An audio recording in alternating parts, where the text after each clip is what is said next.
चलाएंगे।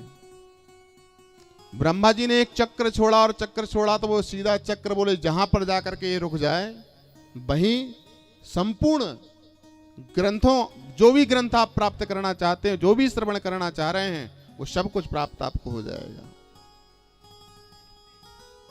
तो जैसे ब्रह्मा जी ने एक चक्र छोड़ने गए तो एक संत ने कहा, महाराज एक बात और हम सबका निवेदन था। बोले क्या?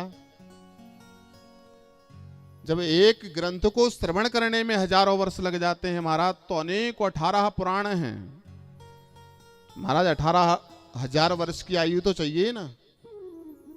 तो कृपा करें हम सबको आयु और प्रदान कर दें। तो ब्रह्मा जी तो थे प्रसन्न, बड़े अच्छा कार्य होने जा रहा है, कौन मना करेगा। तो सभी संतों को हजारों वर्ष की आयु प्रदान कर दी। बोले जाओ सब कुछ श्रवण करना, और जो चक्र जहां पर जाकर रुक जाए वहां पर जाकर के भगवत कथा, विष्णु पुराण, शिव पुराण, महाभारत, जो भी कथाएं हैं सब कुछ प्राप्त हो जाएगा। वक्ता कौन होगा? बोले वो भी आपको प्राप्त हो जाएंगे। और जैसे ही जब चक्र छोड़ा तो महाराज जाकर के सीधे कहां रुका? किस क्षेत्र में रुका होगा? सभी कथाएं जो प्रारंभ हुई कहां से प्रारंभ हुई? जब सत्यनारायण भगवान की कथा होती है तो प्रथम में बोलते ना कि एक समय नैमिषारण्य क्षेत्र में सत्यनारायण भगवान की कथा भी वहीं से प्रारंभ हुई, भगवत कथा भी वहीं से प्रारंभ हुई। तो सीधा वह चक्र जाकर के नैमिषारण्य क्षेत्र में रुका। भगवान ब्रह्मा जी ने आदेश किया कि जाओ, इससे सुंदर तीर्थ और कहीं नहीं हो सकता। तो वैसे ही हम भी चाहते हैं कि वैसा स्थान बने, पवित्र स्थान बनाते हैं, सुंदर सजाते हैं। उस स्थान को एक और एक कहा गया है कि चक्र तीर्थ भी कहते हैं। बड़े बुजुर्ग जानते होंगे शायद, गुरुदेव कहते हैं चक्र तीर्थ भी नैमिषारण्य को। हाँ, तो चक्र तीर्थ भी कहा, जहां पर चक्र रुक जावे वहां पर जाकर के आप भगवत कथा प्राप्त कर लेना। सभी ऋषि बड़े प्रसन्न हुए, सभी ऋषि आए और आकर के जैसे जब पहुंचे तो देखा वहां चक्र रुका हुआ था, सभी विराजमान हुए। अब मन में विचार आया, हमारा सब ऋषि संत महात्मा तो एकत्रित हो गए हैं, परंतु कोई वक्ता हमें प्राप्त हो जाए तो बड़े भाग्य होंगे। लेकिन ब्रह्मा जी ने कहा है कि आपको वक्ता भी अवश्य प्राप्त होंगे। तो एक समय प्रातः काल का समय था, सभी ऋषिगण मिलकर के नित्य क्रिया से निवृत्त होने के बाद में संध्या वंदन करने के उपरांत बैठे हुए थे। उतने ही बीच में श्री सूत जी महाराज जी का आगमन हुआ।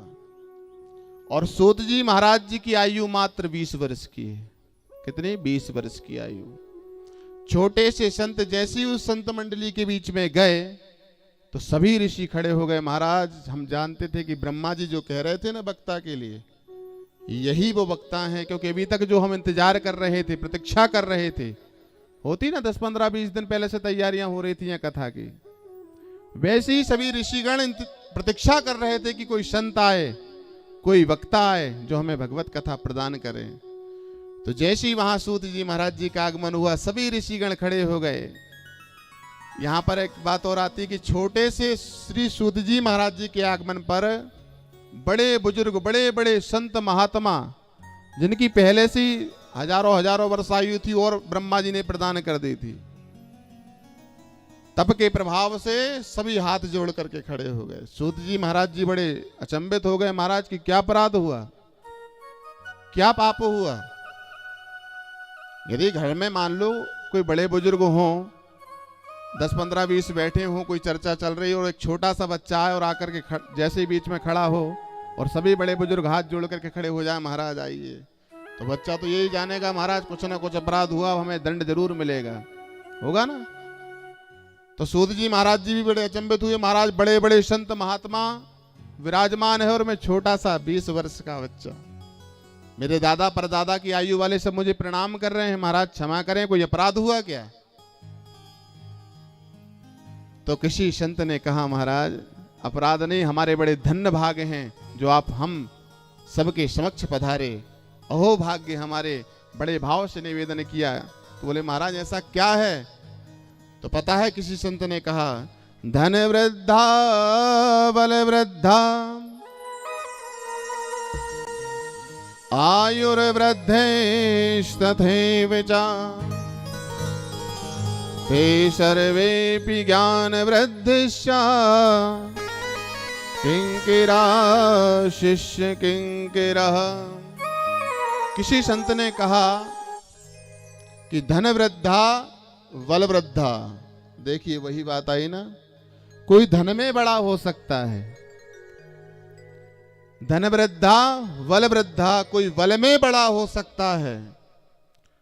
आयुर्वृद्धेस्तथैव च, कोई आयु में बड़ा हो सकता है, परंतु ते सर्वेपि ज्ञान वृद्धिश्च किंकिरः शिष्य किंकिरः। जिसके पास में ज्ञान हो महाराज वो सबसे श्रेष्ठ होता है, पूजनीय होता है। आपके श्री चरणों में प्रणाम करते महाराज, आप एक सूर्य नहीं हजारों सूर्यों के समान प्रकाश देने वाले हैं। आप हम सब संतों के हृदय कमल में जो अंधकार है उसे हटाने के लिए आप हजारों हजारों चंद्रमा के समान हैं।